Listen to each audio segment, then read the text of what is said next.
में कैसे शुरुआत की जाए, तो ये वीडियो आप ही के लिए, बिकॉज आज इस वीडियो में मैं आपको 7 स्टेप्स देने वाला हूं जिन्हें फॉलो करके आप एक छोटे निवेश के साथ भी स्टॉक मार्केट में अपना एक सक्सेसफुल जर्नी शुरू कर सकते हैं। वो कैसे होगा, स्टेप बाय स्टेप हम आगे बढ़ेंगे। अब सबसे पहले देखिए यहां पे मैंने क्या लिखा है कि बड़े पैसे की जरूरत नहीं है, बात है शुरुआत करने की। ज्यादातर लोग डरते हैं, वो शुरुआत ही नहीं करते।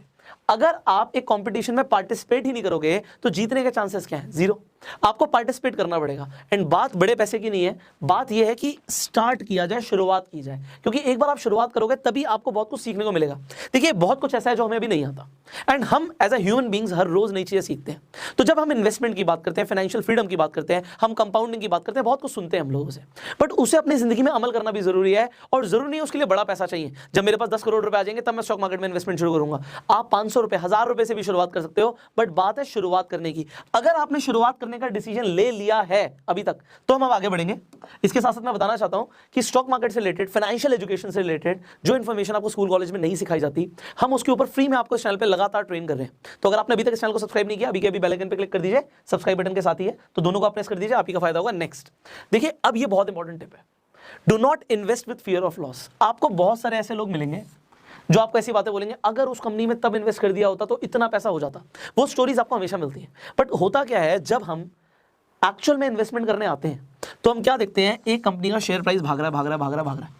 अब फियर ऑफ लॉस क्या होता है कि अगर मैंने इन्वेस्ट नहीं किया और ये यहां से यहां चला गया तो भैया मेरा नुकसान हो जाएगा। अभी हुआ कुछ नहीं है, ये सिर्फ फियर है, डर है कि मैंने अगर इन्वेस्ट नहीं भी किया तो भी मेरा नुकसान हो जाएगा। और ये दूसरी जगह पर भी है, आपने एक कंपनी का शेयर खरीद रखा है, वो बढ़ रहा है, पर अब आपको डर लग रहा है। अच्छा, आपको सपोर्ट रेजिस्टेंस के बारे में कुछ नहीं पता, आपको टेक्निकल्स के बारे में नहीं पता, बट फिर भी अगर आप ये सोचते हो कि यहां से अगर स्टॉक प्राइस गिर गया तो मेरा पैसा डूब गया, तो अभी बहुत अच्छा बुल रन चल रहा है, बट आपको टेक्निकल्स के बारे में नहीं पता, तो आप क्या करते हो, फियर ऑफ लॉस की वजह से कि मेरा नुकसान ना हो जाए उस वजह से बेच देते हो।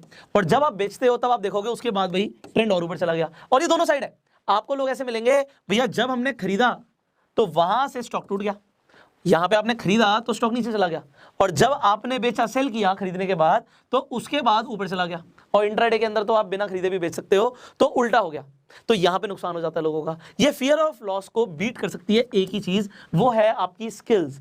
आपको कितनी जानकारी है, तो आप अपनी जानकारी को बढ़ाइए। स्टेप बाय स्टेप हम आगे बढ़ रहे हैं, तो आपकी जानकारी भी बढ़ रही है। आपको फंडामेंटल एनालिसिस भी सीखना है जब आपको लॉन्ग टर्म इन्वेस्टमेंट करना है, और टेक्निकल एनालिसिस भी आना चाहिए जब आपको शॉर्ट टर्म में इन्वेस्टमेंट करना है। तो दोनों ही आपको सीखना बहुत जरूरी है। अब आगे बढ़ते हैं तीसरे पॉइंट की तरफ।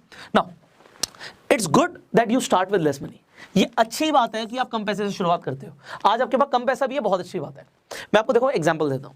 आज मान लेते हैं आपके पास 10 करोड़ रुपए होता, आपने बहुत मेहनत से 10 करोड़ रुपए कमाया और आपने स्टॉक मार्केट में लगा दिया, अब आपका नुकसान हो गया।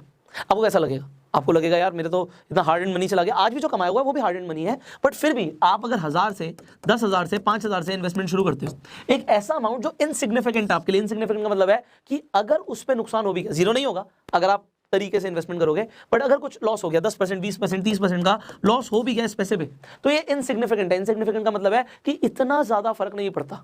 अगर आपको 20% का लॉस हुआ 5,000 रुपए पे, तो इनसिग्निफिकेंट हुआ मतलब 4,000 रुपए रह जाएगा, ये आपका लॉस हो गया 20% का। और अगर प्रॉफिट भी हो गया तो अभी वो इनसिग्निफिकेंट ही है, मतलब प्रॉफिट भी हो जाएगा तो कितना हो जाएगा आपका पैसा, 6,000 रुपए हो जाएगा ना। ये इनसिग्निफिकेंट है, बट ये आपको सिखा रहा है।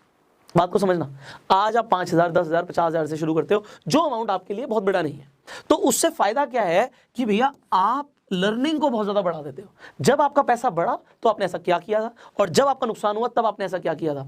आप बहुत सारी चीजें एनालाइज कर सकते हो, समझ सकते हो, सीख सकते हो, एंड इसीलिए कम पैसे से शुरुआत करना अच्छी बात होती है। एंड मैं रिकमेंड भी यही करता हूं, मैं आप लोगों को भी रिकमेंड करूंगा, सिर्फ उतने ही पैसे स्टार्टिंग में इन्वेस्ट करो जो आपके लिए इनसिग्निफिकेंट हो, ज्यादा फर्क ना पड़े।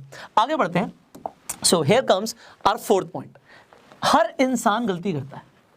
आप राकेश झुनझुनवाला की बात करते हो, वॉरेन बफे की बात करते हो, गलतियां उनसे भी होती हैं। सिलेक्शन सबका 100% करेक्ट नहीं हो सकता। आप एक स्टॉक को सिलेक्ट कर रहे हो, आप सोच रहे हो, आपकी एनालिसिस कहती है कि यहां से मान लो शेयर प्राइस बढ़ेगा। अब मान लेते हैं कुछ इंडिया के अंदर इकोनॉमी पे कुछ हो गया या उस कंपनी के अंदर कुछ हो गया और शेयर प्राइस गिर भी गया, तो भैया ये हर बार नहीं है।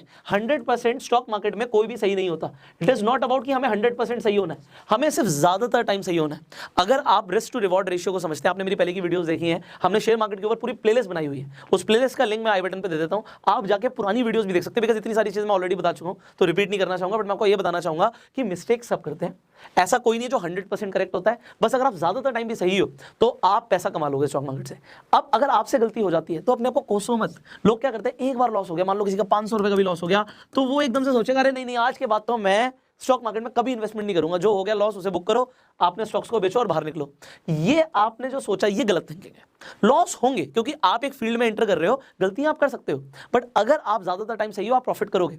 तो सीखने पे फोकस हो और इस लॉस से डरना नहीं। आप बिजनेस कर रहे हो, बिजनेसमैन को लॉसेस होते हैं, आप बिजनेसेस में इन्वेस्ट करते हो, बिजनेस को भी लॉस होता है, प्रॉफिट भी हो सकता है। बट देखो बस गैम्बलिंग वाली मेंटालिटी मत लाना। ऐसा मत सोचना कि भैया मेरा रातों रात पैसा डबल हो जाएगा, अगर ये सोचोगे तो कुछ नहीं कर पाओगे स्टॉक मार्केट में। बट अगर लॉन्ग टर्म के लिए सोचोगे थोड़ा बहुत लॉस होता है, बट जब रिटर्न आएंगे ना, ये 500 का लॉस आपका 10,000 का प्रॉफिट भी हो सकता है in future. So it is all about, और इससे भी ज्यादा, मैं तो बहुत छोटे अमाउंट की बात कर रहा हूं, इससे भी बहुत ज्यादा हो सकता है। बट बात यहां पर यह है कि आपकी मेंटालिटी ठीक होनी चाहिए, और I think you are getting a right direction. आगे बढ़ते हैं। Next point is be humble on profits and be a learner on losses. इसका मतलब क्या है? एक आदमी ने पहली बार किसी स्टॉक में इन्वेस्ट किया, मान लेते हैं 20,000 रुपए इन्वेस्ट किया, और उसके 20,000 रुपए 30,000 रुपए हो गए। गुड, मैं अप्रिशिएट करूंगा। बट अब वो क्या कहता है, वो दुनिया को नसीहतें देना शुरू कर देता है। वो सोचता है जी 20,000 रुपए के 30,000 रुपए हो गए, मैं एक जीनियस हूं। देखो स्टार्टिंग में आप प्रॉफिट बना रहे हो ना, बी हम्बल। आप देखना, मतलब ये बहुत सारे ऐसे लोग हैं जो शो ऑफ करते हैं, हमारा इतना प्रॉफिट हो गया, उतना प्रॉफिट हो गया। अब यहां पे बात ये, अगर प्रॉफिट हुआ तो देयर इज अ डिफरेंस, वो भी आगे मैं डिस्कस करने वाला हूं। प्रॉफिट हुआ तो ये अपने आप से पूछो कि क्यों हुआ, ऐसा आपने क्या सही डिसीजन लिया जिसकी वजह से आपको प्रॉफिट्स हुए हैं, और वो प्रॉफिट आपको लगातार होने चाहिए। अभी हम नेक्स्ट पॉइंट में बात करेंगे उसके बारे में। तो प्रॉफिट हुआ, हम्बल हो जाओ, ये मत सोचो जीने से, क्योंकि अभी बहुत कुछ सीखना बाकी है। आपको हर पॉइंट ऑफ टाइम पे सीखना है। आज मैं अपनी बात भी करूं तो रोज मुझे कुछ नई चीजें सीखने को मिलती हैं, और मैं सीखना भी चाहता हूं। अब अगर प्रॉफिट हुआ तब हम हम्बल हैं, और अगर लॉस हुआ तो मैदान छोड़ के नहीं भागना, डरना नहीं है। ये अपने आप से पूछना है कि भैया लॉस क्यों हुआ, मैंने ऐसी कौन सी गलती करी जो मैं अगली बार रिपीट ना करूं। क्या मैं इमोशनल तो नहीं हो गया था, क्या मैंने इमोशनल बाइंग या सेलिंग तो नहीं कर दी थी, किस वजह से मेरा लॉस हुआ, ये सीखना बहुत जरूरी है। एंड इसी के साथ नेक्स्ट पॉइंट आता है यहाँ पे, जो मैंने आपको बोला था कि वन टाइम प्रॉफिट और कंसिस्टेंट प्रॉफिट्स में डिफरेंस है। एक बार प्रॉफिट हो गया, बहुत बढ़िया, एक बार प्रॉफिट हो गया। लोग ऑप्शंस में ट्रेड करते हैं, ऑप्शन बाइंग कर ली, एक बार प्रॉफिट हो गया जी। पुष्कर सर एक ट्रेड करी थी 10,000 रुपए की, और 10,000 को हमने 20,000 कर दिया। अरे वाह जी वाह, बहुत बढ़िया, आपने 10,000 को 20,000 कर दिया। मैं कहूँगा बहुत अच्छी बात है, बट क्या आप मुझे लगातार करके दिखा सकते हो? क्या ये लगातार हो सकता है? आप ये देखो कि लगातार, और हम इन्वेस्टमेंट की बात कर रहे हैं, आप अच्छे शेयर्स को पिक कर रहे हो और वो आपको लगातार प्रॉफिट कमा के दे रहे हैं, तो ऐसा आपको बनना है। और उसके लिए क्या करना पड़ेगा, ऐसी कौन सी इन्वेस्टिंग स्टाइल्स हैं जिससे ऐसा हो सकता है, हम आने वाली वीडियोस में डिस्कस करने वाले हैं। हम वैल्यू इन्वेस्टिंग को भी सीखने वाले हैं, और कुछ और भी इन्वेस्टिंग स्टाइल्स के ऊपर आपको मैं आगे ट्रेनिंग देने वाला हूं। तो चैनल पे आप बने, बहुत अच्छी बात आप सीखने वाले हैं। सो मैंने आपको क्या बोला कि कंसिस्टेंट प्रॉफिट जरूरी है, लगातार आप लाइफ में आगे बढ़े। सी ये मैं फॉलो करता हूं अपनी लाइफ में, मैंने कभी जिंदगी में पीछे मुड़ के नहीं देखा। जहां से शुरू किया उससे नेक्स्ट स्टेप, फिर नेक्स्ट स्टेप, फिर नेक्स्ट स्टेप, आगे ही बढ़ना है। कभी प्रॉफिट्स भी हो रहे हैं तो उन प्रॉफिट्स को भी बढ़ाना है। आप हमेशा एक आगे की तरफ सोचो। अब ऐसा नहीं है कि आपने वन टाइम प्रॉफिट कर लिया, उसके बाद जितना प्रॉफिट किया उससे डबल नुकसान कर बैठे। एक बार तो 10,000 को 20,000 किया, और एक बार को 10,000 को आप 2,000 रुपए पे ले आए, आपका लॉस हो गया 8,000 रुपए का। तो ऐसा भी होता है लोगों के साथ, तो ऐसा नहीं करना। इसके लिए मैं आपको क्या बोल रहा हूं, फोकस करो कि कंसिस्टेंटली प्रॉफिट्स हो, और उसके लिए हम्बल होना जरूरी है, सीखते रहना जरूरी है। एंड फाइनली, ये बहुत ज्यादा लोग गलती करते हैं, अभी बता रहा हूं, स्टार्टिंग में पैसा नहीं होता है। वीडियो इसी के ऊपर है कि जब हमारे पास पैसा ज्यादा नहीं होता तो उसके साथ शुरुआत कैसे करें। अब मान लो आप एक कंपनी का शेयर देखते हैं, आपके पास 1,000 रुपए हैं, और आप एक कंपनी का शेयर प्राइस देखते हैं, मान लेते हैं वो 1,000 का ही है। तो आप क्या देख रहे हो जी, आज मैं एक कंपनी का एक शेयर खरीद रहा हूं, यहां पे मुझे बस एक शेयर मिलेगा, 1 शेयर ओनली। तो यार एक शेयर से क्या होगा, और एक कंपनी का आप शेयर देखते हो वो 10 रुपए का दिखता है आपको। कभी कभी कोई ऐसी भी कंपनी होगी जिसका आपको शेयर 1 रुपए का दिख जाएगा। तो यहां पे लग रहा है जी 1,000 शेयर्स होंगे मेरे पास, और यहां पे लग रहा है 1 शेयर होगा मेरे पास। इन दोनों में कोई फर्क नहीं है, देयर इज नो डिफरेंस। देखो अगर एक अच्छी कंपनी है, फंडामेंटली स्ट्रॉन्ग कंपनी है, तो वहां पे हमें मैटर करता है रिटर्न कितने परसेंट आ रहा है, और यहाँ पे भी हमें मैटर करता है कि रिटर्न कितने परसेंट आ रहा है। आजकल हम मल्टी बैगर्स की इतनी ज़्यादा बात करने लग गए हैं कि 1 रुपए का जो शेयर है वो बहुत जल्दी 10 रुपए का हो सकता है, या 20 रुपए का हो सकता है, तो 10 गुना हमारा पैसा बढ़ सकता है। भैया आपका 1,000 रुपए का शेयर भी 10,000 का हो सकता है, बट हाँ चांसेस कम होते हैं अगर आप स्ट्रॉन्ग कंपनी में इन्वेस्ट कर रहे हो, बट वहाँ पे आपके डूबने के चांसेस भी बहुत ज़्यादा होते हैं। जब आप स्टार्टिंग में एकदम से पेनी स्टॉक्स पे आ जाते हो और सोचते हो मेरे पास बहुत सारे शेयर्स हो, भैया मेरे पास उस कंपनी के 1,000 शेयर है, इससे कोई फर्क नहीं पड़ता। MRF का आप शेयर देखोगे 80,000 से ऊपर का है, तो 80,000 का शेयर आप एक शेयर नहीं खरीद सकते इंडिया में। अगर आपको लग रहा है कि मेरे पास है ही 5-10 हज़ार, मैं मानता हूँ आप नहीं खरीद सकते, बट ऐसा नहीं है कि 80,000 का खरीद रहे हो तो भैया ओहो ये तो बहुत बड़ी बात हो गई, इसमें तो एक ही शेयर आएगा हमारे 80,000 में, 80,000 में तो हम पता नहीं कितने कंपनीज के कितने शेयर खरीद लेंगे। सो एज सच कोई कंपैरिजन नहीं है। आप एमआरएफ का एक शेयर देख रहे हो, जैसे मैंने बोला 80,000 का, आप आज येस बैंक का एक शेयर देखते हो 13-14 रुपए का, तो आपको लग रहा है जी मैं येस बैंक के बहुत सारे शेयर खरीद लूं। अभी मैं यहाँ पे आपको रिकमेंडेशन नहीं दे रहा कि आप किसके खरीदो किसके नहीं खरीदो, उसके लिए एनालिसिस आपको करनी है, दिमाग आपको लगाना है। But what I am saying you is कि आप इस ट्रैप में मत फंसो कि आप पेनी स्टॉक्स के ऊपर इन्वेस्ट करो, 1 रुपए का स्टॉक, 10 रुपए का स्टॉक, कि मैं बहुत सारे एक्यूमुलेट कर लूंगा। तो सिक्के बहुत सारे एक्यूमुलेट करने से बढ़िया आपके पास 2000 का एक नोट हो। तो वो मैं आपको यहाँ पे ये चीज बता रहा हूँ कि अच्छी कंपनीज में इन्वेस्ट करना, नो मैटर कि वो पेनी है या नहीं है। कुछ अच्छी कंपनीज के स्टॉक्स भी आपको सस्ते में मिल सकते हैं। मान लेते हैं आईटीसी का स्टॉक आपको 200 रुपए के आसपास मिल रहा है, तो अब ये कंपनी बहुत अच्छी है, आपका यहाँ पे बहुत मोटा नुकसान होने के चांसेस बहुत कम है, बट बढ़ने के चांसेस ऐसा नहीं है कि आपको एकदम से रातों रात आपका पैसा डबल हो जाएगा। डेफिनेटली कंपनी अच्छी है, आपको रिटर्न्स भी अच्छे मिल सकते हैं, but then do your own analysis. मेरी रिकमेंडेशन ये है कि इस ट्रैप में मत फंसो कि बहुत सारे शेयर्स चाहिए।